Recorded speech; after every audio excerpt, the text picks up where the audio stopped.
하나님이 사랑하시는 비산동교회 성도님들, 지난 하루 동안 평안하셨습니까? 우리가 계속해서 살펴보고 있는 누가복음의 말씀을 통해서 오늘도 예수님의 가르침의 말씀이 무엇인지 잘 듣고 깨달을 수 있는 비산동교회 모든 성도님들 되시기를 소망합니다. 기도하겠습니다. 하나님 아버지, 추운 겨울의 나날이 계속되고 있지만 그럼에도 주의 자녀인 우리는 늘 가장 뜨거웠던 주님과의 첫 만남, 첫 사랑을 기억하게 하시고 항상 주님과 동행하는 자들이 되도록 도와주시옵소서. 오늘도 우리에게 말씀하시는 주님의 음성을 깨달을 수 있는 지혜를 허락하여 주시옵소서. 오늘 하루도 온전히 주님을 의지하여 나아갑니다. 우리에게 힘을 더하여 주시옵소서. 감사드리며 예수님의 이름으로 기도합니다. 아멘. 오늘 우리들에게 주시는 하나님의 말씀은 누가복음 5장 17절에서 26절까지 말씀입니다. 하나님의 말씀을 함께 읽겠습니다. 하루는 가르치실 때에 갈릴리의 각 마을과 유대와 예루살렘에서 온 바리새인과 율법 교사들이 앉았는데 병을 고치는 주의 능력이 예수와 함께 하더라. 한 중풍병자를 사람들이 침상에 메고 와서 예수 앞에 들여놓고자 하였으나 무리 때문에 메고 들어갈 길을 얻지 못한지라.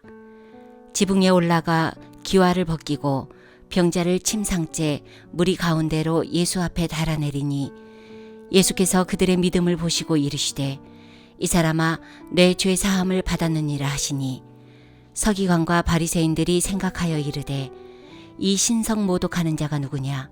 오직 하나님 외에 누가 능히 죄를 사하겠느냐?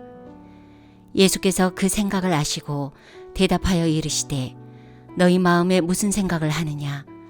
내 죄 사함을 받았느니라 하는 말과 일어나 걸어가라 하는 말이 어느 것이 쉽겠느냐?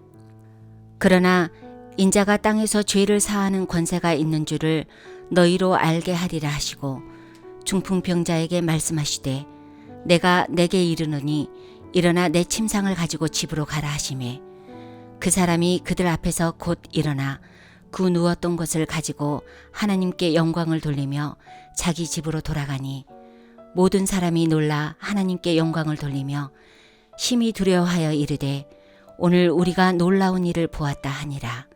아멘.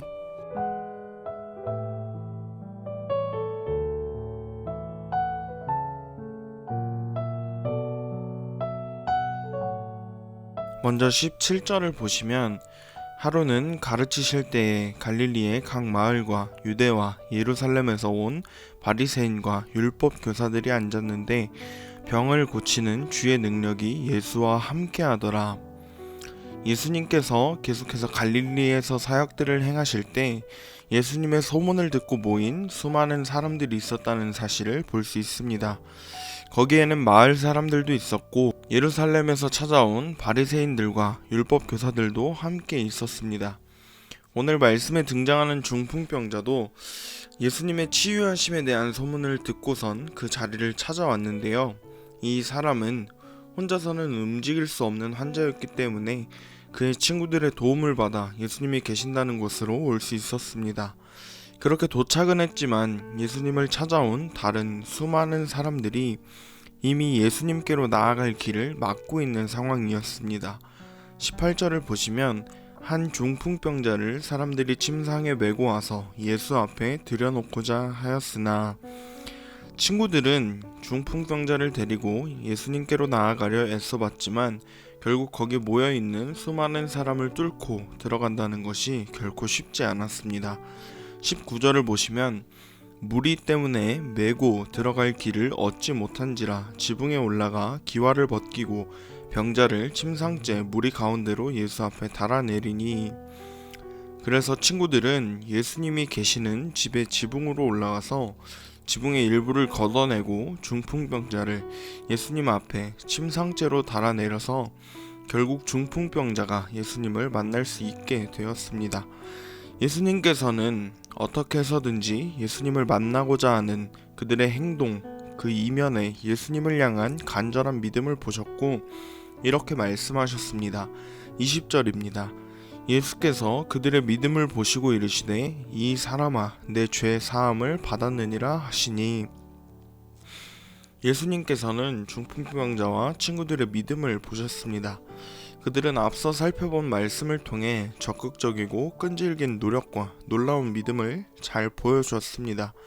중풍병이라는 큰 병이 있음에도 포기하지 않았고, 수많은 사람들의 장벽도 가로막힌 지붕도 예수님께로 나아가는 그들의 발걸음을 막지는 못했습니다. 예수님께서 병을 치료해 주실 것이라는 믿음 가운데 예수님께 나아가고자 하는 열심을 그 어떤 장애물도 막을 수 없었던 것입니다. 이렇게 그들의 믿음을 보신 예수님께서는 중풍병자에게 내 죄사함을 받았다 라고 말씀하십니다. 사실 이 중풍병자는 병고침을 받기 위해 예수님께 이렇게 나아온 것인데, 막상 예수님께서는 병고침이 아닌 죄사함에 대해 말씀하셨습니다. 우리는 이 부분을 좀 더 주목해서 볼 필요가 있습니다. 먼저 질병의 치유보다 죄의 치유가 더 우선되어야 하고 더 본질적이라는 사실입니다. 이 중풍병자가 악한 죄를 지어서 중풍병에 걸렸는지는 확언할 수 없지만, 질병이라는 것 자체가 인류의 죄로 인해 들어왔다는 사실은 분명하며, 죄의 해결이 없는 완전한 질병의 해결도 없다는 사실도 분명합니다. 그래서 예수님께서는 중풍병자의 병을 치유하시기 전에 먼저 그의 죄를 사하심을 통해 죄와 질병의 관계를 보여주신 것입니다. 또한 예수님께서는 죄사함의 권세와 자격이 있는 분이라는 사실입니다. 원래 죄사함이란 하나님만 하실 수 있는 것인데, 그것을 예수님께서 하신 것은 예수님께서 곧 하나님과 동일 본질의 존재라는 사실을 분명히 보여주고 있는 것입니다. 오늘 말씀을 함께 묵상하며 우리의 죄를 사하실 권세를 가지신 예수님께 그 어떠한 환경이나 상황도 이겨내고 나아가는 자들이 되면 좋겠습니다. 우리의 죄가 예수님 앞에서 해결될 때 우리에게 진정한 회복이 있음을 소망하고, 오늘도 담대히 주님 앞에 나아가는 우리 비산동교회 모든 성도님들 되시기를 소망합니다.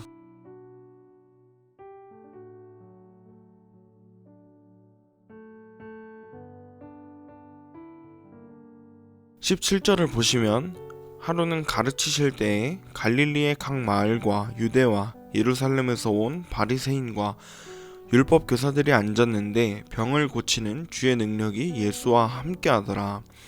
오늘 말씀에서 예수님의 가르침과 치유의 기적을 행하시는 자리에는 바리새인과 율법 교사들도 와 있었습니다.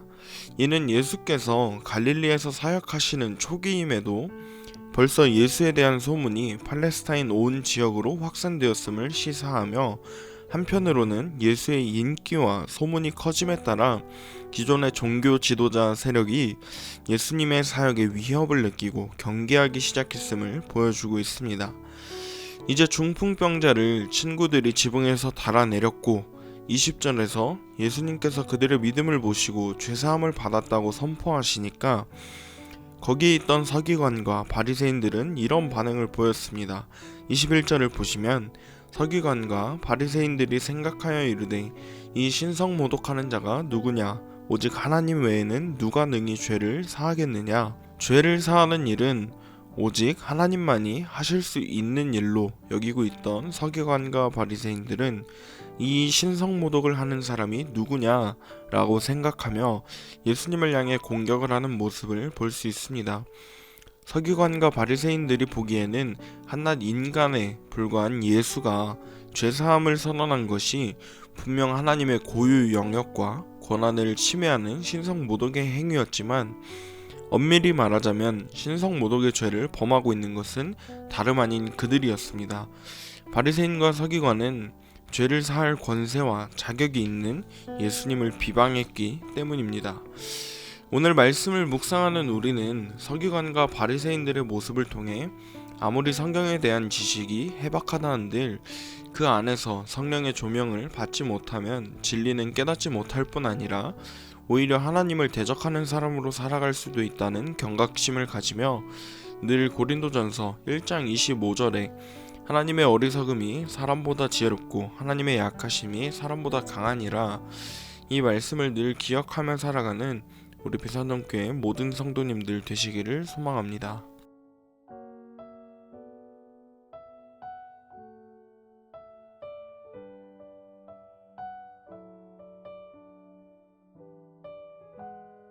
앞서 21절에서 보았듯이 서기관과 바리새인들이 보기에는 한낱 인간에 불과한 예수가 죄사함을 선언하는 것이 분명 하나님의 고유 영역과 즉 권한을 침해하는 신성모독의 행위였기에 그들은 예수님께서 신성모독의 죄를 범했다고 생각한 것입니다. 이러한 의중을 아신 예수님께서는 22절에서 너희 마음에 무슨 생각을 하느냐 라고 말씀하시며 23절을 보시면 내 죄사함을 받았느니라 하는 말과 일어나 걸어가라 하는 말이 어느 것이 쉽겠느냐 라는 질문을 던지십니다. 이 질문을 통해서 예수님은 너희는 공적인 검증이 불가능한 나의 죄사함의 행위에 대해 분개하고 있다. 그렇다면 온 세상이 볼 수 있는 명백한 치유에 대해서는 어찌할 것이냐 라는 도전을 하신 것입니다.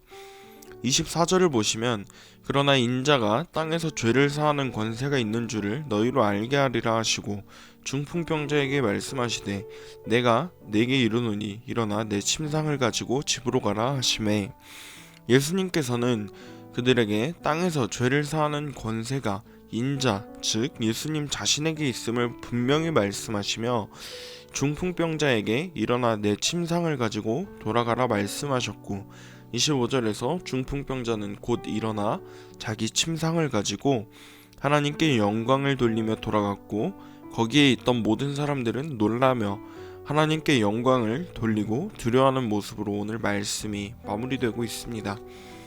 오늘 말씀을 정리하면서 우리의 죄가 예수님 앞에서 해결될 때 우리에게 진정한 회복이 있음을 소망하고 오늘도 담대히 주님 앞에 나아가는 우리가 되면 좋겠습니다.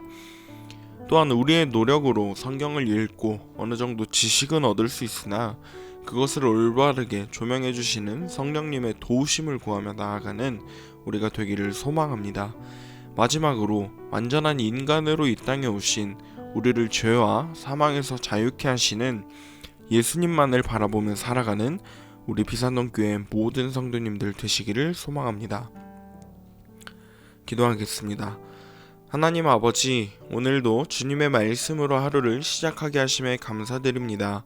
오늘 말씀을 통해서 먼저 우리의 죄가 예수님 앞에서 해결될 때 우리에게 진정한 회복이 있다는 사실을 믿고 담대히 주님 앞에 나아가는 자들이 될 수 있도록 도와주시옵소서. 늘 성령님께서 부족한 우리의 시선과 마음을 조명해 주시고 다른 길로 빠지지 않도록 도와주시옵소서. 완전한 인간의 모습으로 이 땅에 오시고 우리를 죄와 사망으로부터 자유케 하시는 예수님만 바라보며 살아가는 우리 비산동교회가 될 수 있도록 도와주시옵소서. 감사드리며 이 모든 말씀 예수님의 이름으로 기도합니다.